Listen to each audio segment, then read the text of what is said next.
South film PS1 का trailer देखकर ही छूट रहे हैं बॉलीवुड वालों के पसीने। भारत में इतना महंगा न कोई फिल्म बना है और ना ही शायद इतना अच्छा कोई फिल्म बन पाएगा। इस फिल्म के आगे बॉलीवुड की फिल्में गुड़ गोबर होते हुए नजर आ रही है। इस फिल्म को देखकर हर एक भारतीय अपने इतिहास पर गर्व महसूस करने वाला है। तमिल फिल्म इंडस्ट्री की एक बड़ी फिल्म PS1 अपने ट्रेलर के साथ ही लोगों के बीच में चर्चा का कारण बन चुकी है।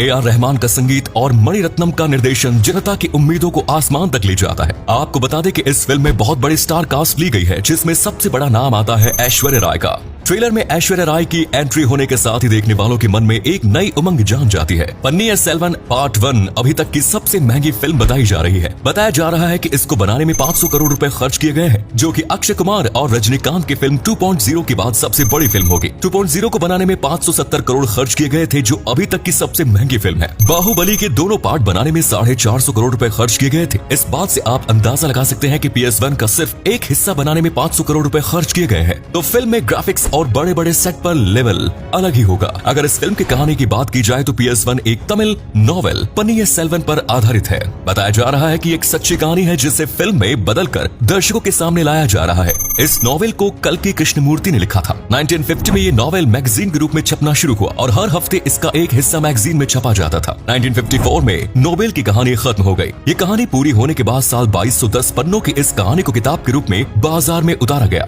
पन्नियिन सेल्वन को तमिल नॉवेल के सबसे क्लासिक नॉवेल में से एक माना जाता है। ऐसा भी कहा जाता है कि उस दौर में लोगों ने इसकी कहानी पढ़ने के लिए नॉवेल खरीदना शुरू कर दिया था, जो कि लोगों के बीच काफी लोकप्रिय भी हुआ।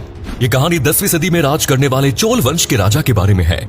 ये पूरी कहानी राजा चोल के इर्द गिर्द ही घूमती है। पन्नियिन सेल्वन एक तमिल शब्द है जिसका मतलब है पोनी का बेटा। कावेरी नदी को भारत के कुछ हिस्सों में पोनी के नाम से भी जाना जाता है। कहानी शुरू होती है सुंदर चोल से, जो कि चोल साम्राज्य के राजा है। उनका स्वास्थ्य ठीक न होने की वजह से उनकी मृत्यु हो जाती है और अगला सम्राट कौन होगा इस पर चर्चा होने लगती है। सुंदर चोल के 2 बेटे और एक बेटी थी। उनके बड़े बेटे आदित्य करिकालन, जिनका रोल साउथ इंडस्ट्री के जाने माने एक्टर विक्रम कर रहे हैं। दूसरे बेटे हैं अरुण मौली बर्मन, जिनका रोल M रवि के द्वारा निभाया जा रहा है। अरुण मौली ही है जिन्हें पन्नियिन सेल्वन के नाम से जाना जाता है, क्योंकि जब वो 5 साल के थे तब उन्हें माँ कावेरी ने डूबने से बचाया था, जिसकी वजह से उन्हें ये नाम दिया गया। बाद में ये राजा राजचाला चोल प्रथम के नाम से जाना गया। सुंदर चोल की बेटी कुंदवई, जिनका रोल त्रिशा कृष्णन निभा रही है। कुंदवई अपने दोनों भाई की तरह ही चोल साम्राज्य का विस्तार करना चाहती थी और राज्य संभालना चाहती थी, लेकिन पिता की मृत्यु के बाद जब उन्होंने देखा कि कुछ लोगों की नजर राजगद्दी पर है, तब उन्होंने पंड्या देवन को श्रीलंका भेजा, क्योंकि अरुण मौली श्रीलंका युद्ध के लिए गए हुए थे और उन्हें वापस बुलाना था। पंड्या देवन का रोल कार्तिकेय कर रहे हैं। ये वही पंड्या देवन है जो बाद में चोल सेना के सेनापति बने। सम्राट सुंदर चोल की मृत्यु के बाद सिंहासन उनके चचेरे भाई के पास न जाकर उनके बड़े बेटे के पास चला गया। इसके अलावा दूसरे राज्यों से भी उनकी काफी दुश्मनी थी और सभी एक मौके का इंतजार कर रहे थे।